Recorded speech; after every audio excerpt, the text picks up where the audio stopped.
Great. Hey, so here I am. I want to talk about community today and how we can find our people so that we don't have to parent alone. Because you know what? Parenting alone is the worst.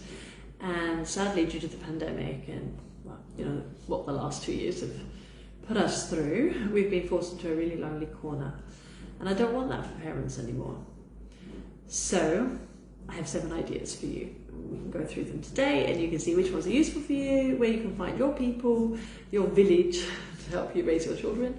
And maybe you could also share some places that you have found people already. So I'm Roya. I help you stop the crying by focusing on communication with your baby from birth so that you have better tools to understand your baby and they can express their needs in other ways without crying. This allows you to be the calm, confident parent you want to be and makes communication stress-free so your child can successfully learn all your family languages. Oh, I've been working on that. Is it good? Trying to explain what I do, who I am. Anyway, so community. Here are my 7 ideas. I made a list. First one, stay connected to family. Now, I know this is not always easy. And I'm talking about extended family, so the grandparents or your siblings, aunts and uncles. A lot of us are living abroad. I'm living in another country. I live in Switzerland and my family are in England and my husband's family are in Italy. So I know this is not easy. And it's not always easy because of who your family members are, the dynamics anyway in the family, but staying connected to family when you live in another country is like a whole other level, right? So yeah, how can you stay connected to your family even when you might not be feeling that close to them anyway and when you live in another country? So a few ideas. Well, obviously we're going to have to go digital. And we're really lucky to live in a time when we can go digital. We can do a Zoom call or a WhatsApp call, and the quality is always better. I remember Skype. Do you remember Skype? When I first met my husband 15 years ago, 17, 18, maybe, nearly 20 years ago. It was horrendous, and I refused to use Skype with him, and he was in Italy and I was in England, and I didn't want to connect with Skype, even though it was free, because the quality was so bad, and it was only voice, there was no video then. And I used to make him buy calling cards, so he had to spend money to call me when we could have spoken for free.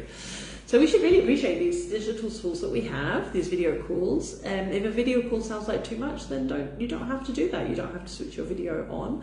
You can just do voice calls with your children and extended family. Let them know how you are, and when the children are beginning to speak or sign with video, it is really fun. And you can almost just set it up and leave them there in front of the family members and see how they interact.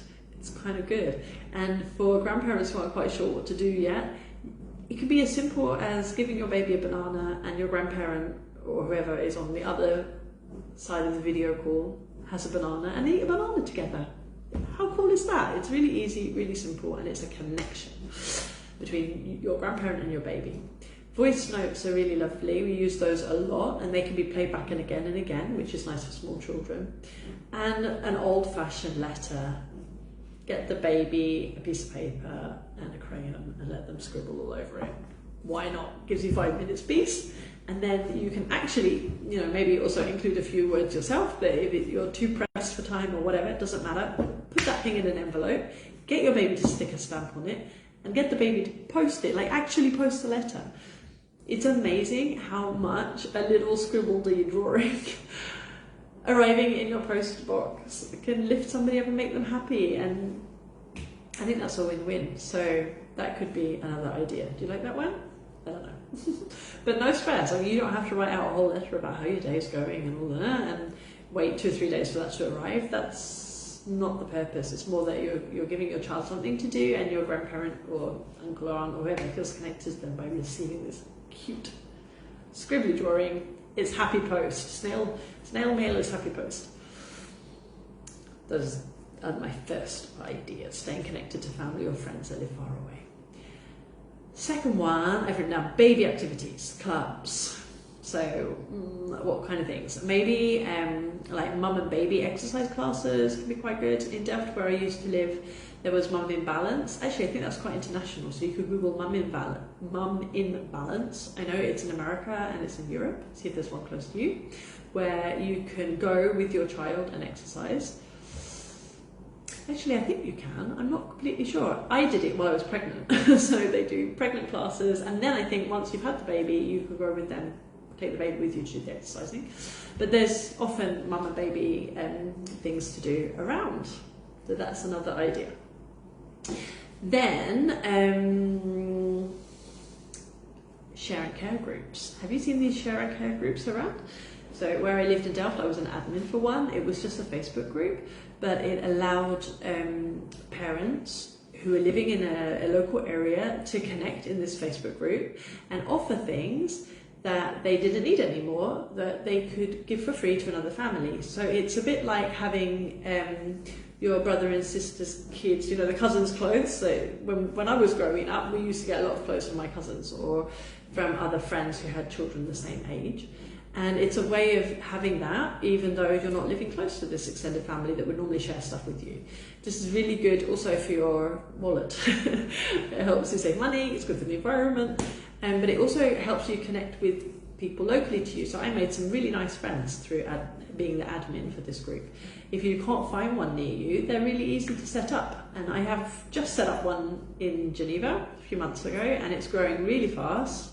And so if you want help with that, let me know and I can help you set up a share and care group on Facebook that will help you connect to families where you live. And it's great when you've got babies, because you know babies don't use all the clothes you buy them. You don't. You have beautifully perfect clothes left that are not sentimental because maybe your baby never wore them, maybe they were too small, or you didn't like them, or whatever. We get a lot of gifts. You can offer those to other families and they can be used again. Okay, so that was idea number 3. Idea number 4 is I really enjoyed connecting with my colleagues with children. So I was teaching English in the Netherlands, and here, well, now I'm sort of transitioning into focusing much more on the baby stuff, but many of my colleagues had similar age children to me. So we didn't just have to talk about work, we could also connect with each other about how our kids were doing and how we were coping, and share tips with each other. And it was really nice because we knew each other already in a professional setting, but why not reach out to colleagues that you already know that have a baby a similar age or a child a similar age. It's not always, maybe when you're on maternity leave you might not find somebody at that moment in maternity leave that you are, depending where you work, but you might be able to find a colleague with a baby, a toddler or a preschooler while you have a baby, and they've just been through it all, so they can be a good support. Then point number 1, 2, 3, 4, 5, I didn't remember them. Point number 5 is if you have an older child at school, or if your baby's already at nursery, look out for other mums and dads when you drop off the baby and pick up the baby. That's not always easy. I know that you can do that for a long time without talking to anybody. I've been in Geneva now, we're in our 6th month, and I've been dropping off my son and picking him up, and I think I've spoken to maybe 2 or 3 people in all that time, so that's not a lot. One of them is my neighbour, so that made that a bit easier.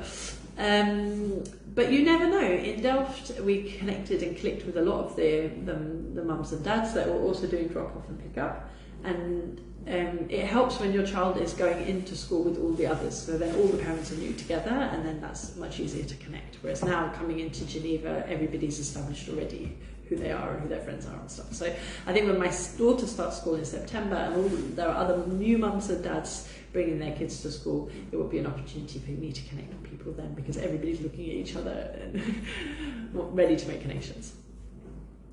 Another thing that really helped us a lot, probably the most, was having a community that's related to your belief system. So we had a community around us in Delft, and it was even an Italian-speaking community. It was a Bible study one, and it was wonderful to, I learned Italian in the Netherlands.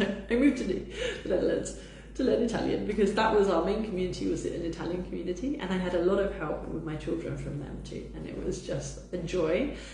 Also because there were like grandparent type substitutes, older ladies that were looking after my kids and really being supportive and very loving. So that could be another way to connect with people. Find something that you really love or connected to your beliefs or a hobby or something, and look for people there. Now I know it's easy to say go out and meet people and don't parent alone. I know it's easy to say that, and it's not easy to do it. I really know that. So yeah, I'm throwing out ideas, and I hope one of them maybe resonates with you. Just start really small and try just one thing. You can connect with me in my Facebook group, and also something new is coming up. I have my waving at my husband. I have my International Baby Club coming up very soon. So what's the International Baby Club? Well, I've been thinking about this and planning this for quite a long time, and I have another list on my phone, which I'm now finding. I want it to be a place that feels a bit more like family. So you're all here in this Facebook group, but we have like 800 people in here. Not everybody's active, and it's a big group. So that's a big group of families. So I'm looking to make something that's a bit a smaller group, feels a bit more like family, allows us to connect regularly but talking to each other, not just leaving messages, you know, in the Facebook group. It helps us to share our progress as parents, or with focusing on communication. This is especially good if you have enrolled on the infant communication baby sign language course, because then you can work through it with other mums and dads, and you can see where you are, and if you're in the same place, you can encourage each other, you can share your successes and your frustrations. And I'm quite excited for the course participants to get into this, but it's really for anybody who wants to connect with a closer community of parents going through similar things.